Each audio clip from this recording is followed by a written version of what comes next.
کیا کہہ رہا ہے قرآن؟ اذا زلزلت الارض زلزالها واخرجت الارض اثقالها وقال الانسان ما لها. بھائی جب زمین جھٹکے کھا رہی ہے، جب پہاڑ روئی کے گالوں کی طرح اڑ رہے ہیں، جگہ جگہ سے زمین پھٹ رہی ہے، عمارتیں گر رہی ہیں، لوگ مر رہے ہیں، تو وہ کون سا مطمئن انسان ہے جو زمین سے کہے گا تجھے کیا ہو گیا، جسے کچھ نہیں ہو رہا؟ انسان کی بات ہے، اللہ کا لفظ نہیں ہے. وقال الانسان ما لها. انسان کہے گا زمین سے کہ تجھے کیا ہو. یہ کون سا انسان ہے جو مطمئن کھڑا ہے؟ اتنے جھٹکے کھانے والی زمین پر پہاڑوں کے اڑتے ہوئے دیکھنے کے بعد، جگہ جگہ جنازے بکھرے پڑے ہیں، اس کو دیکھنے کے بعد کون انسان ہے جو زمین سے کہہ رہا ہے تجھے کیا ہو گیا؟ اور زمین کو ایسے پیار کر رہا ہوگا جیسے کوئی مالک اپنے جانور کو پیار کرتا ہے. وہ کون انسان ہے؟ کوئی انسان تو ہے. اس دنیا میں اس گھرانے کے ساتھ جو تم کر سکتے تھے تم نے کیا، مگر اگر اس آخرت میں اس گھرانے کی عظمت اللہ بیان نہ کرے تو پھر اللہ کا منصوبہ کہاں گیا؟ پھر اللہ کے ارادے کہاں گئے؟ پھر اللہ کا نظام کہاں گیا؟ لہذا محشر میں آواز آئے گی غضوا ابصارکم، آنکھیں جھکاؤ، گردن جھکاؤ، حتی تجوز فاطمہ. فاطمہ آ رہی ہے. صلوات پڑھ لیں سیدہ کی ذات پر.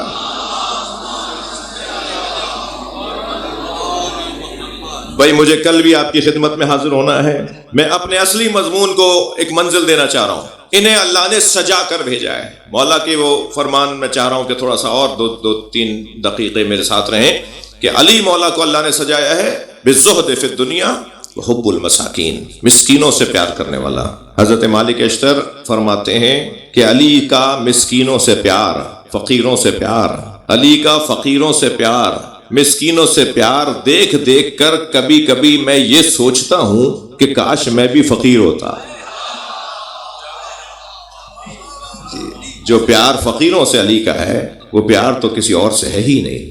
کہیں فقیروں کو دیکھ لیا تو آ کر بیٹھ گئے، کہا میں تمہارے ساتھ کھانا کھاؤں گا. اب جب اس نے اپنی روٹی بڑھائی تو فرمایا صدقہ مجھ پہ حرام ہے، میں اپنی جو کی روٹی خود ساتھ لے کے چلتا ہوں. اور پھر رومال کھولا، اس میں سے جو کی روٹی نکالی، اور جو کی روٹی بھی اتنی خشکیدہ تھی کہ علی بن ابی طالب پانی کے گھونٹ لے کر اسے اتارتے رہے، کھاتے رہے. ایک فقیر نے ایک دن دیکھا کہ علی مولا اس رومال کو کھول رہے ہیں جس میں روٹی بندھی بھی ہے، مگر گرہوں پر گرہیں لگی ہوئی تھی. جب کئی گرہیں کھولنے کے بعد رومال پھیلایا اور اس میں سے سوکھی روٹی نکلی تو اس فقیر نے کہا یا علی، آپ نے تو اس کو اتنا باندھا ہوا تھا، اس میں تو سوکھی روٹی ہے. فرمانے لگے میں اس کی گرہیں زیادہ اس لیے لگاتا ہوں کہ حسنین اس پہ روغن لگا دیتے ہیں. میں نہیں چاہتا کہ میری روٹی کے اوپر روغن لگا دیا جائے، مکھن گھی لگا دیا جائے، اس کو تو نرم بنا دیا جائے. جی فقیروں کے ساتھ پیار. اپنے گورنر سے کہا کہ بیت المال میں شہد آیا ہے، یہ پہلے غریبوں میں بانٹو. تو جب غریب کاسے لے کر آئے شہد لینے کے لیے تو بانٹنے والوں نے اچانک دیکھا کہ اس لائن میں علی کھڑے ہیں، وہ جو کاسا لیے ہوئے اس میں کھڑے ہیں. تو اس نے ان میں سے ایک نے جا کے کہا مولا آپ یہاں؟ فرمایا میں ان کے ساتھ اس لیے کھڑا ہوں تاکہ انہیں لینے میں شرم نہ آئے کہ علی بھی ہمارے ساتھ. صلوات پڑھ لیں مولا کی ذات پر. بھائی اس سے بلند صلوات پڑھ لیں مولا کی.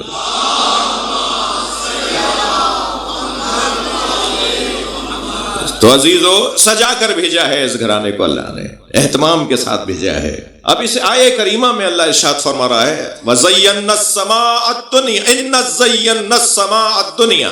بے تحقیق ہم نے یہ دنیاوی آسمان کو، یہ جو تمہیں نظر آ رہا ہے آسمان، یہ دنیا کے آسمان کو ہم نے سجایا ہے. بھئی توجہ چاہوں گا، آسمان تو پہلے ہی بلند وجود کو کہتے ہیں. جو پہلے سے ہی بلند ہو اسے کیا سجانے کی ضرورت؟ یعنی معلوم یہ ہوا کہ جو پہلے سے ہی حسین ہو اس کے حسن میں اضافہ کرنا بھی ایک ہنر ہے.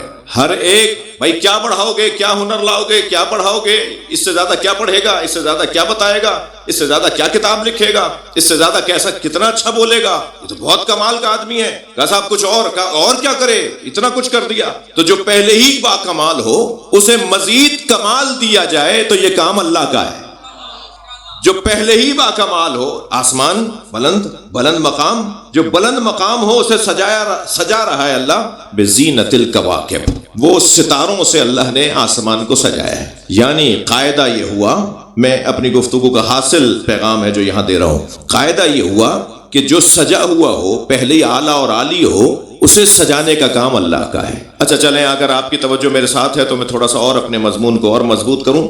اللہ نے آسمان کو ستاروں سے سجایا، اور دنیا کے لیے المال والبنون زینت الحیات الدنیا، المال والبنون زینت الحیات الدنیا، زینت الحیات الدنیا، اور مال اور بنون جو ہیں، مال اور بیٹے، مال اور بیٹے تمہاری دنیا کی زینت ہیں، یعنی ہماری یا کسی والدین کی اگر زینت ہے تو یا پیسہ ہے یا بیٹے ہیں۔ میری بہنیں اور بیٹیاں یہاں بیٹھی ہیں، ایک جملہ اس تفسیر کے درمیان میں حاشیے میں اور بریکٹ میں کہہ رہا ہوں، ذرا خیال رہے نرینہ اولاد کی دعا کروانے والے لوگ کم سے کم بیٹیوں کے سامنے یہ دعا نہ کروایا کریں، اپنی بیٹیوں کے سامنے کم سے کم کسی بزرگ کو یہ نہ کہا کریں کہ میرے لیے نرینہ اولاد کی دعا کریں۔ وہ باپ کے احترام میں کچھ کہتی تو نہیں ہے، مگر یہ جملہ اور یہ دعا اس کے احساسات کو مجروح کرتا ہے کہ ہم نہیں ہیں، ہمارا کوئی وجود نہیں ہے، ہمارے آنے پہ بابا مطمئن نہیں ہے، ہمارے دنیا میں آنے میں بابا خوشی نہیں ہے، ہم اتنا بابا کے لیے مرتے ہیں، جلتے ہیں، بابا کے لیے اپنے آپ کو قربان کرتے ہیں، مگر بابا تو بار بار کہتے ہیں نرینہ اولاد کی دعا کرو۔ تو کم سے کم اتنا ہی کر لیا جائے کہ ان بیٹیوں کے سامنے یہ اولاد کی دعا، نرینہ اولاد کی دعا نہ کروائی جائے۔ جی زمانہ جاہلیت کیا وہی تھا جس میں بیٹیوں کو درگور کیا جاتا تھا، یا زمانہ جاہلیت یہ بھی ہے کہ آج احساسات کو درگور کر دیا جاتا ہے، آج جذبات کو درگور کر دیا جاتا ہے؟ عزیزان گرامی، بیٹیاں اللہ کی رحمتیں ہیں۔ جس مصطفیٰ کو اللہ نے بیٹی سے سجایا ہو، اس مصطفیٰ کا کلمہ پڑھنے والے بیٹیوں کے بارے میں منفی نہیں سوچتے۔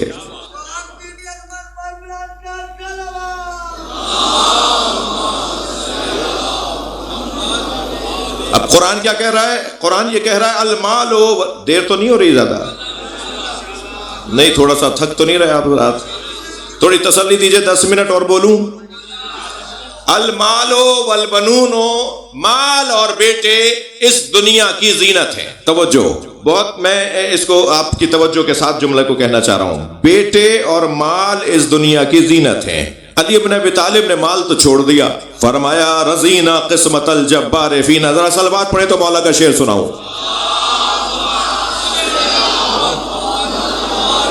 رضینا قسمت الجبار فینا، ہم اللہ کی تقسیم پر راضی ہیں۔ مولا فرما رہے ہیں ہم اللہ کی تقسیم پر راضی ہیں۔ لنا علم وللأعداء مال، اللہ نے ہمیں علم دیا ہے، ہمارے دشمن کو مال دیا ہے۔ تم مال، 3 طلاقیں دے دیں، مال مولانا حضرات بتاتے ہیں کہ مقاصد کے اندر تعریف ہے مال کی، المال الذی یمیل الیہ النفس، مال اسے کہتے ہیں جس کی طرف نفس کو رغبت ہو، یعنی بعض اوقات کرسی بھی مال ہے، شہرت بھی مال ہے، پیسہ بھی مال ہے، کپڑے بھی مال ہیں، یہ ہماری گاڑیاں مال ہیں، دولت، پیسے، اسکناس، نوٹ، یہ بھی مال ہے۔ مال ہر وہ چیز جس کی طرف رغبت ہو، تو اس تعریف کے مطابق ہر چیز جس سے پیار ہو جائے وہ مال ہے، اور مال کے ساتھ مولا کائنات کا جو تعلق ہے وہ علی والے جانتے ہیں۔ قرآن یہ کہہ رہا ہے کہ دنیا کی زینت یہ ہے کہ اللہ نے تمہیں مال بھی دیا ہے اور بیٹے بھی دیے ہیں۔ تو علی بن ابی طالب کو اللہ نے حسن جیسا بیٹا دیا۔ توجہ چاہوں گا، ایک نتیجہ خیز جملہ کہہ رہا ہوں، اللہ نے علی بن ابی طالب مولا کو حسین جیسا بیٹا دیا۔ جس علی کو وہ حسن و حسین سے اللہ نے سجا دیا ہو، جس علی کو، توجہ، جس علی کو اللہ نے حسن و حسین کے ساتھ سجا دیا ہو، اب اسے زینب عطا کر رہا ہے۔ یعنی سجے ہوئے وجود کی سجاوٹ کو زینب کہا جاتا ہے۔ صلوات پڑھ لیں محمد و آل محمد۔ زین للعبد، جو اپنے بابا کی زینت ہے، یعنی جس کی زینت و حسن و حسین ہو، اس کو مزید زینت زینب کی صورت میں دی گئی۔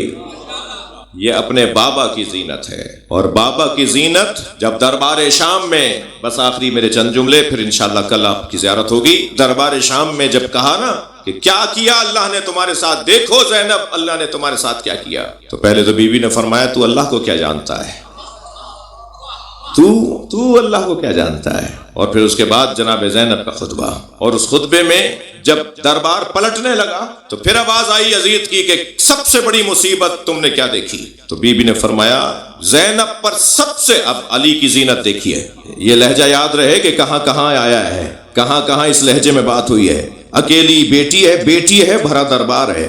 میری بیوی فرماتی ہیں زینب پر سب سے بڑی مصیبت یہ ہے کہ تجھ جیسے سے بات کر رہی ہے۔